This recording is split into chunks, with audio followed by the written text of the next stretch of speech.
Hello student, कैसे हैं आप। उम्मीद कर रहा हूँ कि आप सब सही होंगे, स्वस्थ होंगे और घर पर रहकर अपनी पढ़ाई को लगातार कर रहे होंगे।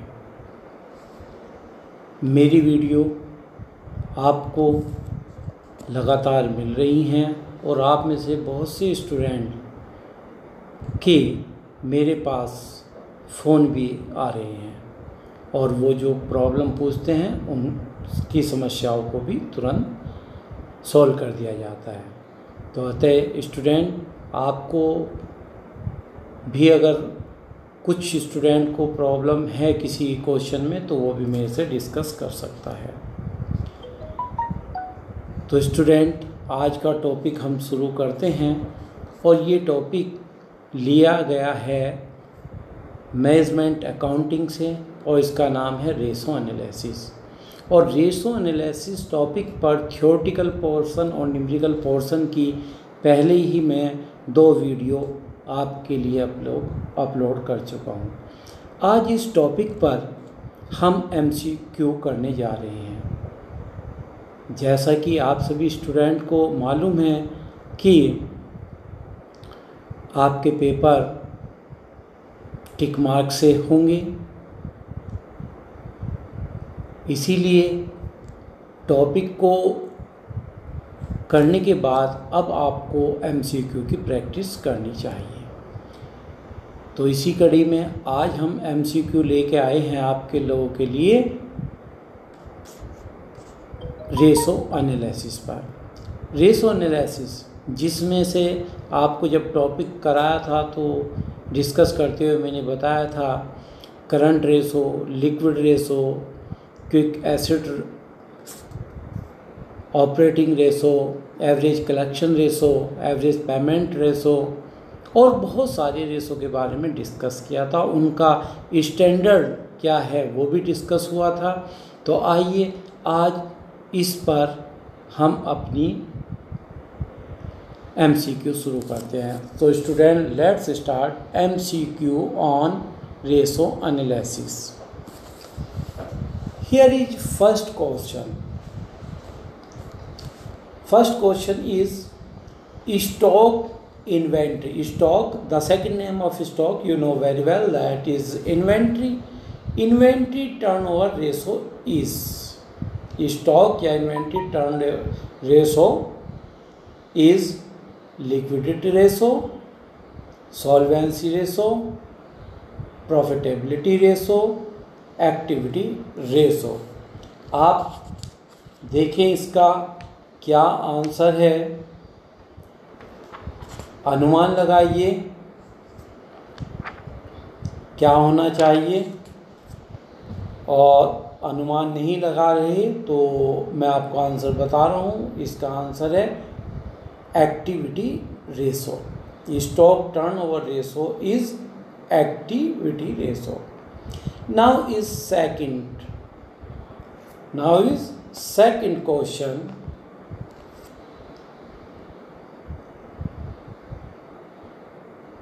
If the operating ratio is 70%, the net profit ratio will be. तो स्टूडेंट, मैंने आपसे बताया था कि if given the inventory ratio in percentage, then profit ratio will be 100 minus percentage of operating ratio. So here will be answer is 100 minus 70 equal to 30. तो यहाँ इसका answer होगा, answer is B.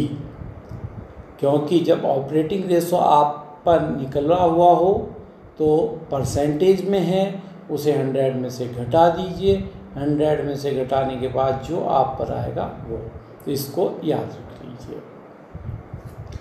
Now is the third question. Third question is ideal level of current ratio. Ideal level of current ratio, तो आप अंदाज़ा लगाइए कि current ratio का सबसे पहले जब हम टॉपिक तैयार करते हैं तो उसमें हमने उसके स्टैंडर्ड ही याद किए थे।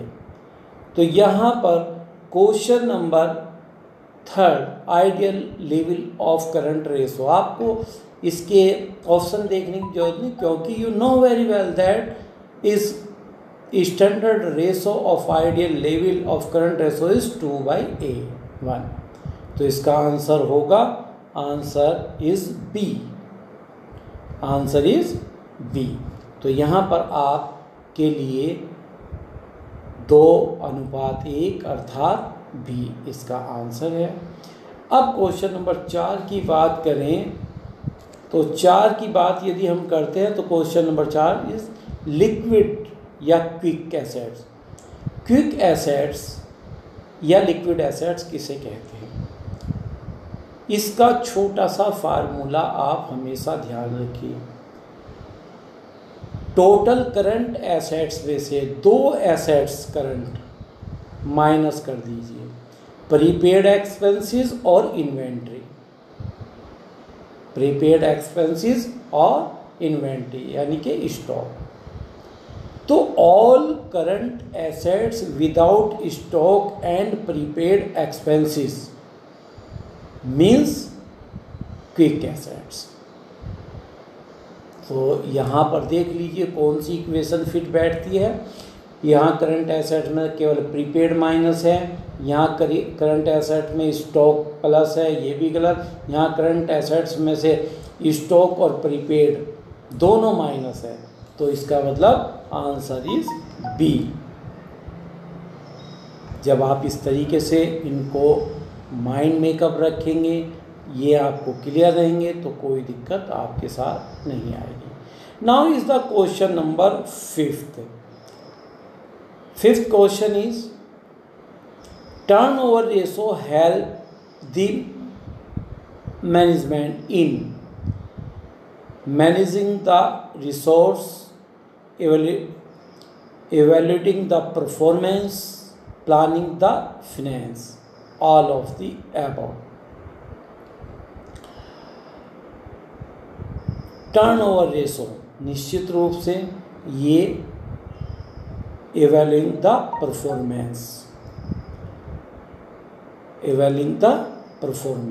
परफॉर्मेंस को मैनेजमेंट के लिए turnover ratio help the management in evaluating the performance. तो answer is B. Now is the question number 6।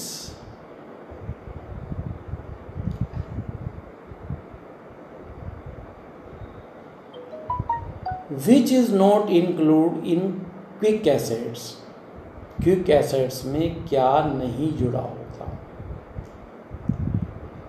Inventories, trade receivables, cash at bank, cash in hand. और स्टूडेंट, जैसे कि मैंने अभी पीछे क्वेश्चन कराते समय बताया है कि all current assets without inventory and prepaid expensive means quick assets.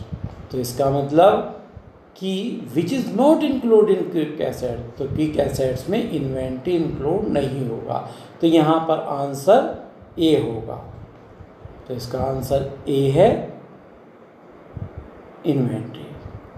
Now is the question number 7। Question number 7 is debtors 40,000, BR 20,000 and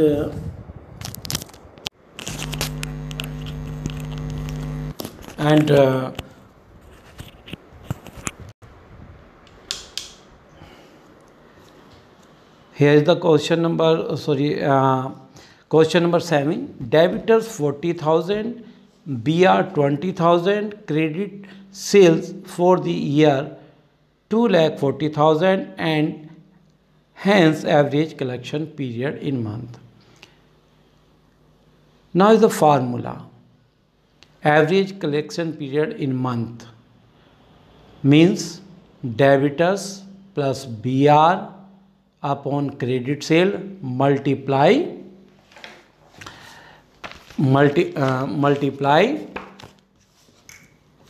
12। And अब इसे सॉल्व करके देखते हैं। Debtors plus B R total हो गए 2,40,000 अपॉन क्रेडिट सेल हो गई debtors plus B are, ये हो गया आपके 40,000 plus 20,000 that's mean 60,000 upon 2,40,000 multiply 12। 6 4 जा 24 और 4 3 जा 12, तो दैट्स मीन इसका आंसर आता है 3 मंथ। तो इसका आंसर होगा बी, इसका आंसर बी होगा। तो इस पे आप टिक कर लें, याद कर लें इसको। Now is the question number 8। The most of the rigorous test of liquidity is current ratio, quick ratio, absolute liquid ratio and all the above। Question का आंसर होगा, आप भी थोड़ा सा एक पल सोचा करिए स्टूडेंट मेरे साथ। और चूँकि ये सब मैंने पढ़ा रखा है आपको, तो क्वेश्चन नंबर 8 में अब आपका आंसर होगा absolute liquid ratio. Now is the question number 9। Higher the ratio the more favourable it is। This does not apply to, and answer is C, operating ratio, not net profit, stock, none of that. Here is the answer, operating ratio is the right answer। Now is the question 10। collection of debitor increase current ratio, decrease current ratio, has no effect on the current ratio, all the above। Student, you know formula of current ratio, current assets upon current liability, and collection the debitors means increase the cash but decrease the debitors, increase the cash, decrease the debtor from same amount, and we know cash and debtor both are current assets, so cash received from debtor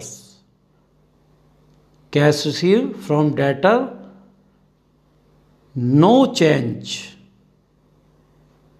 in current assets।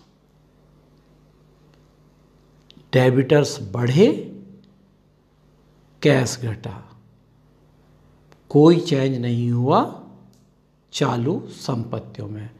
तो there is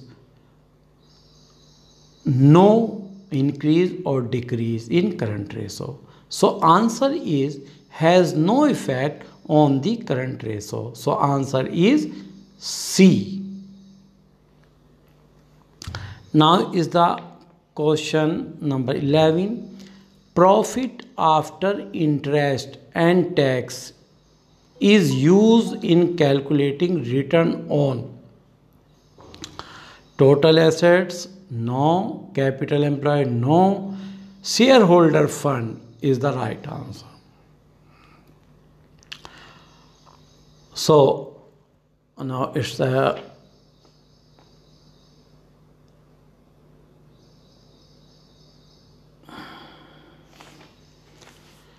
current ratio is 2.7। इसको solve करके देखेंगे। Current ratio 2.7 ratio 1, quick ratio 1.8 ratio 1, current liability is 60,000, value of inventory is 60,000, 54,000, 1,08,000 and 1,62,000. तो student सबसे पहले आपको इसमें check करना होगा what is the formula of current ratio, और current ratio means current assets and current liability. Here is given current ratio and current liability. On the basis of current ratio, we will calculate the value of current assets. Current assets equal to current assets and current liability, and with the help of current liability and current ratio, we will calculate the current asset, and current asset will be 60,000 multiply 2.7 equal to 1,62,000. तो इस ratio से हम current assets calculate करेंगे जो आएगी 1,62,000. And now we will apply the formula of current ratio, quick ratio, and formula of quick ratio is quick assets upon current liability. And with the help of current liability and ratio of और quick ratio we will calculate the quick assets. And with the help of quick ratio, we will calculate the quick assets, and quick assets will be 1,08,000. And now we will calculate the value of inventory. यहाँ हम जानते हैं the difference between current assets and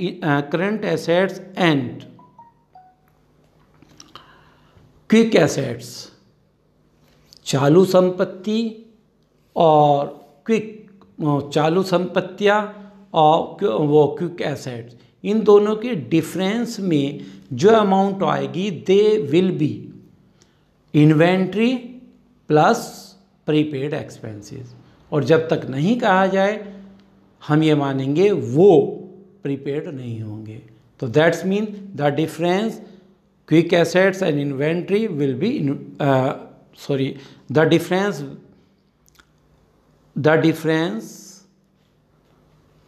between quick assets and current assets will be inventory. तो यहाँ चालू संपत्तियाँ 1,62,000 आई और quick assets 1,08,000 आई. इन दोनों का अंतर होगा 54,000. तो हमारा अंतर यहाँ पर होगा B. Here is answer B, that's mean 54,000. अब क्वेश्चन नंबर देखते हैं 13. Operating ratio is activity ratio, profitability ratio, solvency ratio, none of these. So here is the answer, profitability ratio. And next question is ideal acid test ratio is 1:1, none of these. तो standard of ideal acid test ratio answer is, जैसा कि पहले हमने theory में पढ़ा था, तो answer is 1:1. So answer इसका होगा A. Now is commonly which ratio is calculated in percentage. Percentage में सामान्यतः कौन सा रेशो कैलकुलेट किया जाता है? Profitability, activity, financial position, none of the above. तो इसका आंसर प्रॉफिटेबिलिटी रेशो, कि स्पेशली प्रॉफिट कितने परसेंटेज में, तो इस रेशो को परसेंटेज में कैलकुलेट किया जाता है. Now is the question number 16. Commonly which ratio is calculated in times. Profitability तो नहीं होगा क्योंकि ये ऊपर आ चुका है। Activity ratio, financial position ratio और नन ऑफ दीज। तो here is answer activity ratio, ये एक्टिविटी रेशो होगा। Now is the next question is 17। Under which ratio one component is converted is in one? So answer given profitability ratio, profitability ratio, activity ratio, financial position ratio, none of these. So answer is under which ratio, हाँ तो answer is financial position ratio. तो student आप देख रहे हैं, आप ये question इनको देखिए और न्यूमेरिकल भी इनके छोटे छोटे रूप में आएंगे, जैसे अभी हमने क्वेश्चन नंबर 12 में करंट रेशो में देखा। And now here is if net sale for the year is, if net sales for the year is 2,50,000 and debitors is 50,000, then average collection period will be। यहाँ मैंने माना है year in और days in a year 365। Average collection period का formula आपको ध्यान करना होगा स्टूडेंट। इसका फार्मूला है debtors plus BR upon net credit sales गुना 365 और महीने में कहता है तो 12। तो यहाँ डेबिटर्स और plus, here is the debtors plus if net sales for the year is 2,50,000 and debtor 50, तो BR नहीं है तो नहीं मानेंगे उनको। 50,000 अपॉन 2,50,000 डिवाइड बाय 365, तो 5 5 जा 250 और 5 7 जा 35 और 5 3 जा 15। सो आंसर इज 73 डेज। स्टूडेंट इसका आंसर आ रहा है 73 डेज। सो आंसर होगा इसका सी इज़ द राइट आंसर। तो स्टूडेंट यहाँ हमने आपके साथ शेयर की है MCQ फ्रॉम रेशो एनालिसिस। मुझे उम्मीद है आपके ये क्वेश्चन क्लियर हुए होंगे। तो स्टूडेंट आगे भी आप इन वीडियो को वॉच करते रहिए। धन्यवाद सभी विद्यार्थियों का।